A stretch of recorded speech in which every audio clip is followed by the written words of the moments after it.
He looked this way and that way. And when he saw that there was no man around, he slew the Egyptian and hid him in the sand. And when he went out the second day, behold, 2 men of the Hebrews strove together. And he said to him that did the wrong, Wherefore smitest thou thy fellow? And he said, Who made you a prince and a judge over us? Intendest thou to kill me as thou killedst the Egyptian? And Moses feared and said, Surely this thing is known. Now when Pharaoh heard this thing, he sought to slay Moses. But Moses fled from the face of Pharaoh and dwelt in the land of Midian, and he sat down by a well. So back to the water imagery there. I just want to say about this little text. This is actually one of my, if I have a little favorite text in Exodus, it's this little text, because it's a little microcosm of, again, of what's going to happen. Because Moses has to do 2 things. He has to overthrow the tyrant, and he has to help the Hebrews become something. He has to bring them together so that they become a nation. And it's like, that's right there. He kills the Egyptian, and then he gets in, because he's not in the right place. Like, he does it, but then he gets in trouble, and then he comes to his own brothers, and they're like, who are you? Like, who made you king? You know, who made you our chief?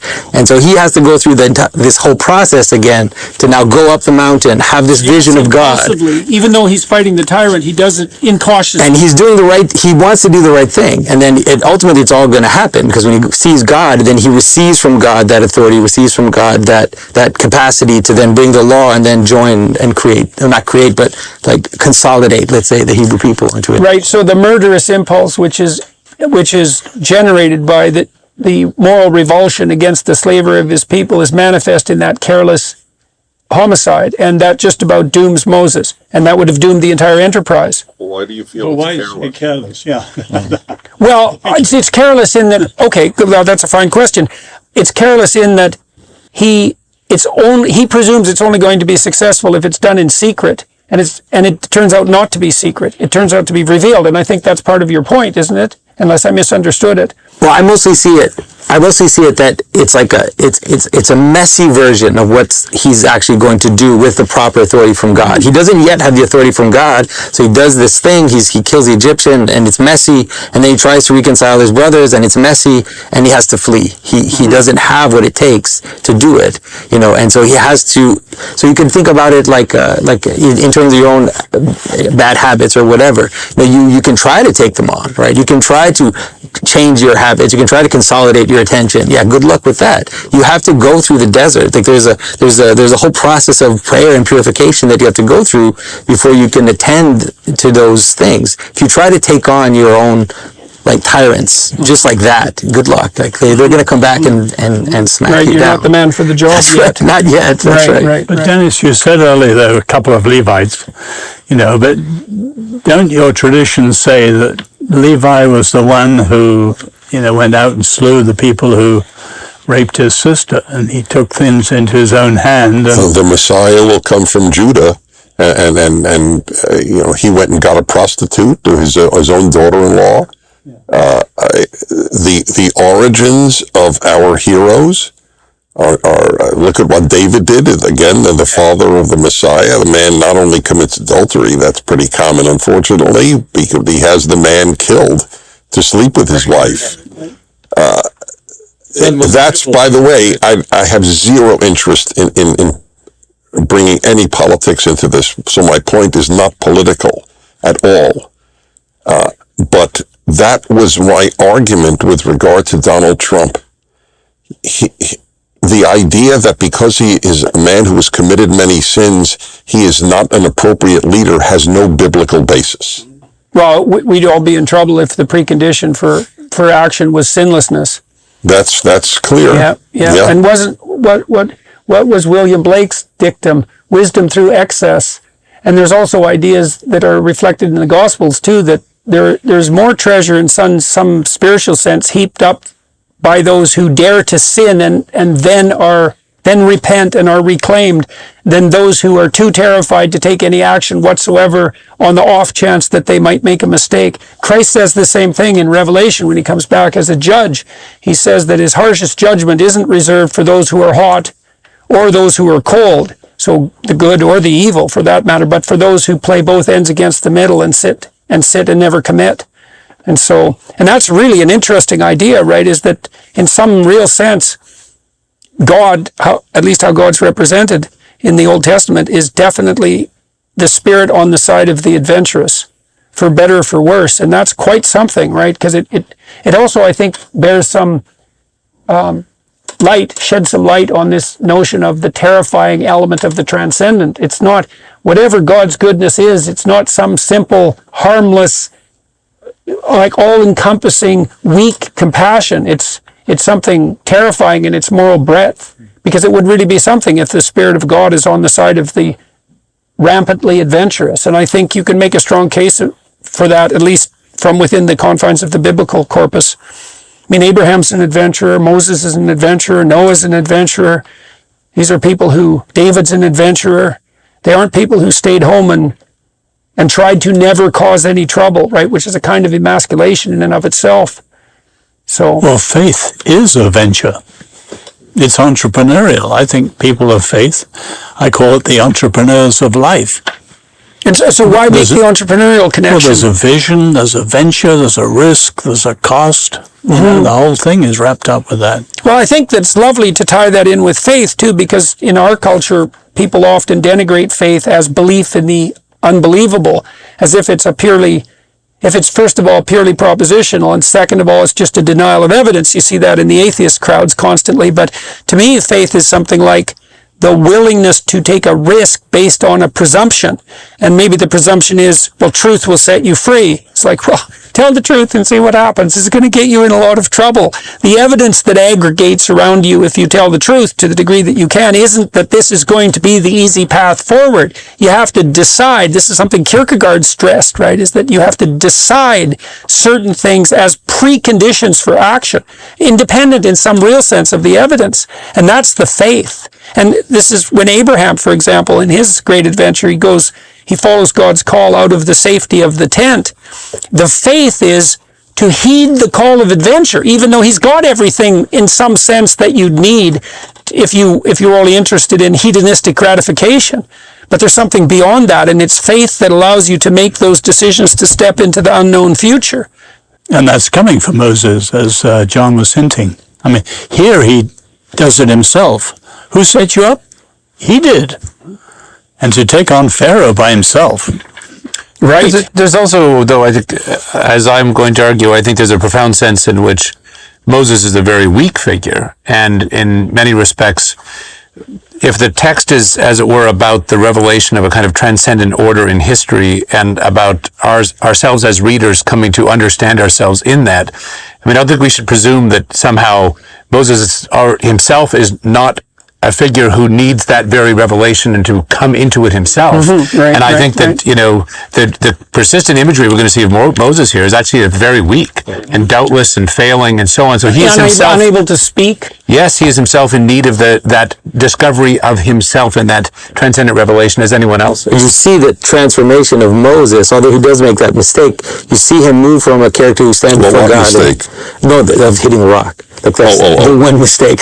It's like poor Moses. But he goes from this character who says to God, I can't speak, I can't speak in front of people, and then he ends later as this shining figure that comes down the mountain, and people can't even look on him because God says, you will be God for them. And he has to hide his face because he's so radiant. And it's like that transformation is astounding. It's such an astounding. And he finishes with unstoppable words at the end of Deuteronomy. The man who couldn't speak is very eloquent.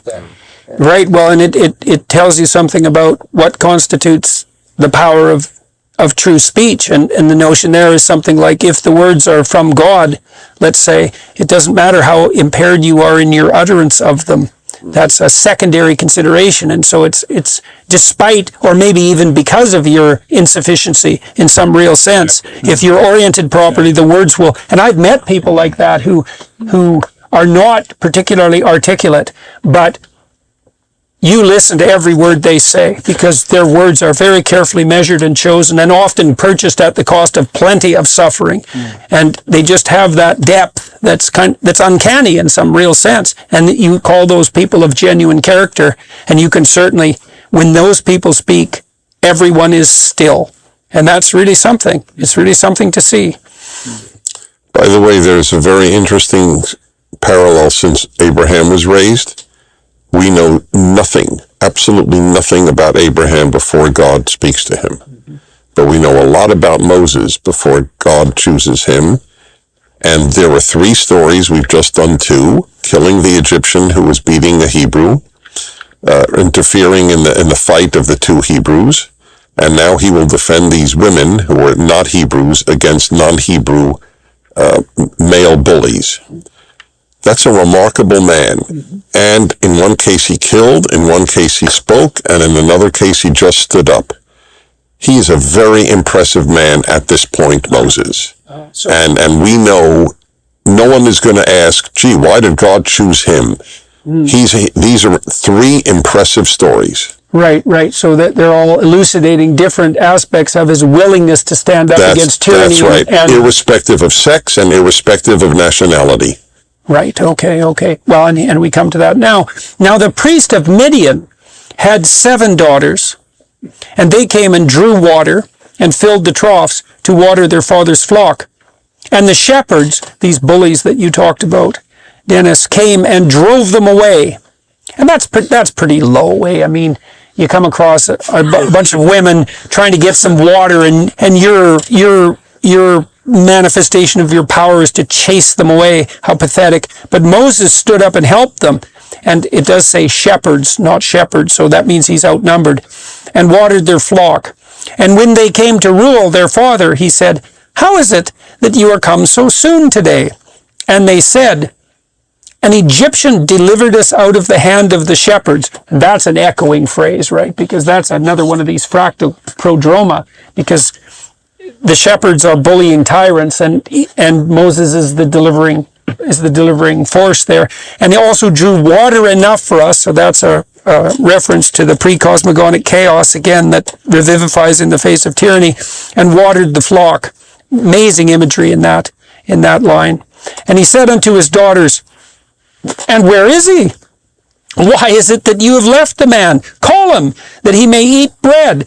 Seems like the right response. And Moses was content to dwell with the man, and he gave Moses Zipporah, his daughter, and she bare him a son, and he called his name Gershom, for he said, I have been a stranger in a strange land.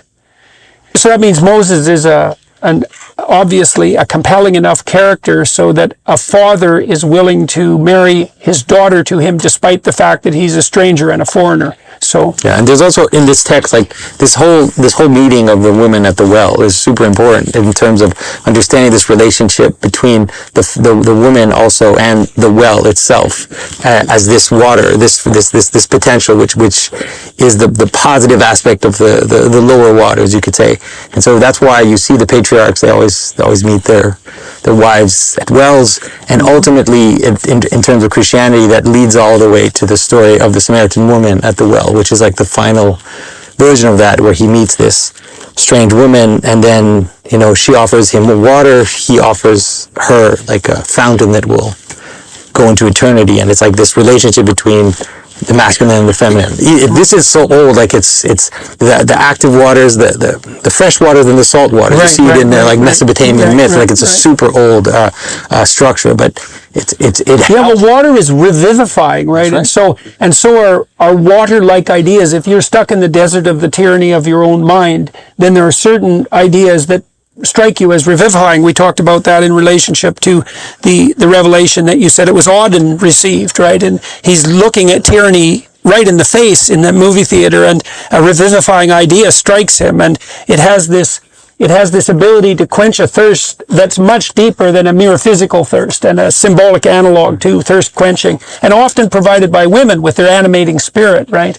So, and it came to pass in process of time that the king of Egypt died, and the children of Israel sighed by reason of the bondage. That's a very useful line too, because we see here too that not only is it wrong for the Egyptians to enslave the Israelites, but it's correct for the Israelites to grieve because they're not free. And so what we see implicit in the narrative here is this constant insistence that those who wrestle with God, that's Israel, should be free, that's a higher moral good. And you might say, well, that's self-evident, as we discussed earlier, but it's not. Even the Israelites themselves, when they end up in the desert and in the other terrible places their wandering takes them to, a lot of them pine for the days of their subjugation to tyranny. And if you know anything about nostalgia for Stalin in the former Soviet Union, for example, or the continual current extant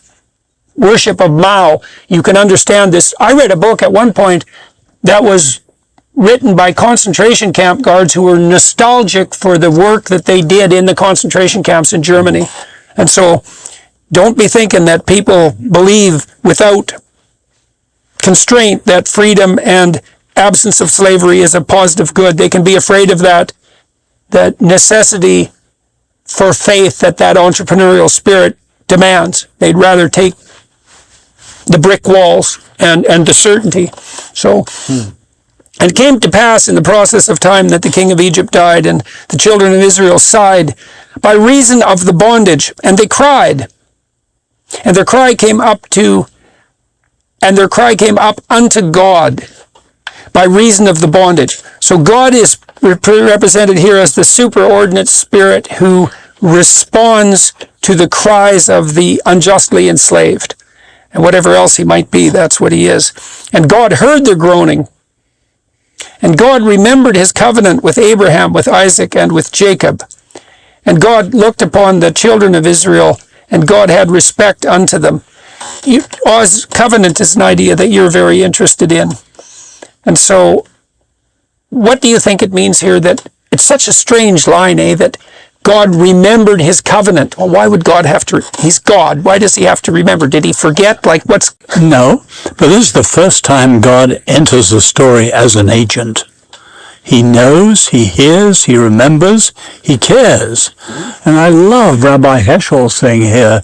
He compares Yahweh with, the Greek understanding. And in the Greek understanding, say Aristotle, God is an unmoved mover.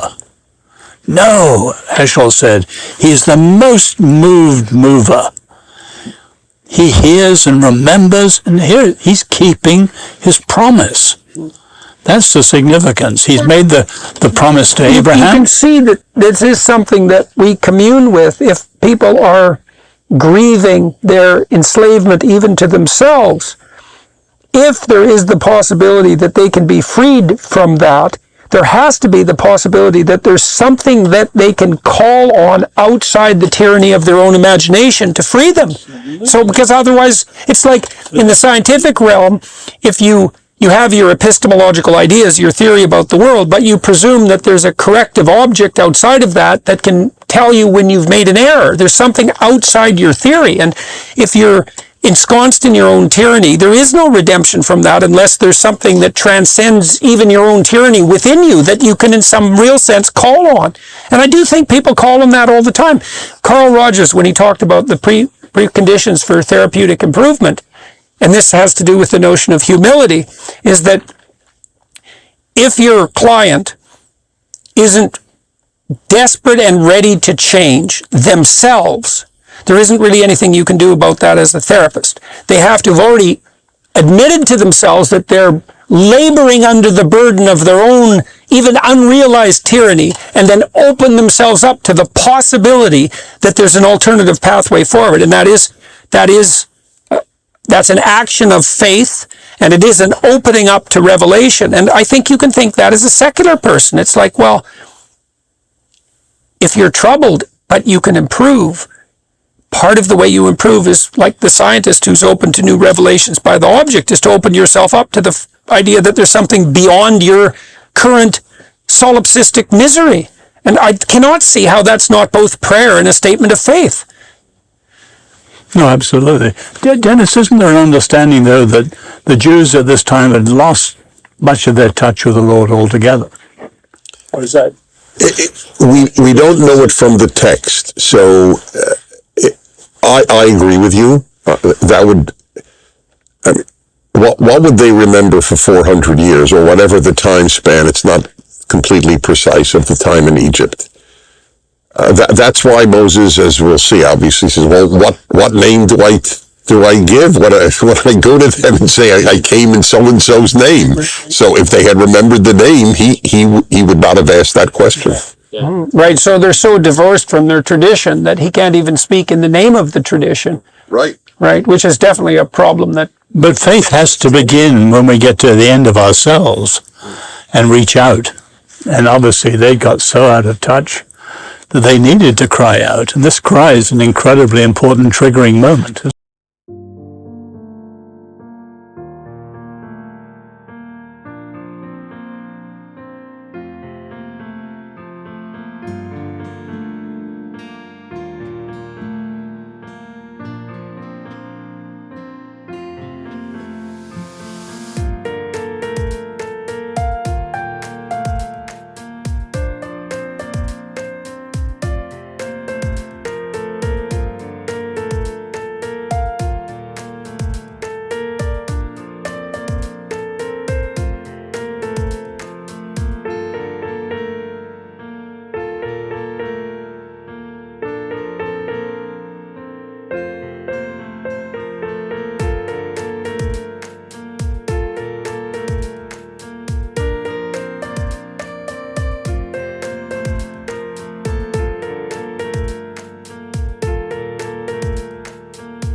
By the way, I use this because I also wrote a commentary on the Haggadah, the Passover Seder service. And I said, so there are four famous questions children ask at the Seder. So I said, here's a question for adults to ask. If God took the Jews out of Egypt, why didn't he take them out of Europe? Mm-hmm. And in some configuration, almost any Jew has asked that question.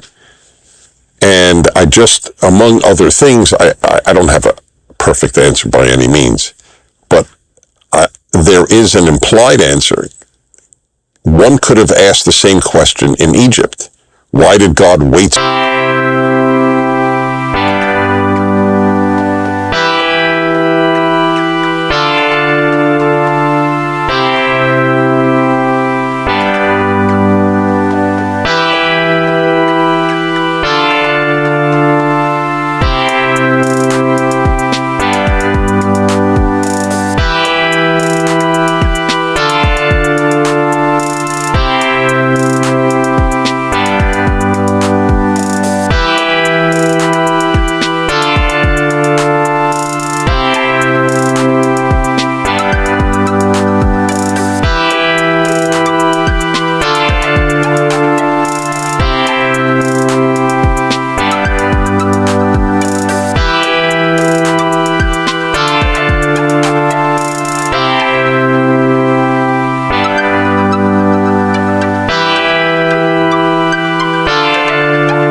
So long.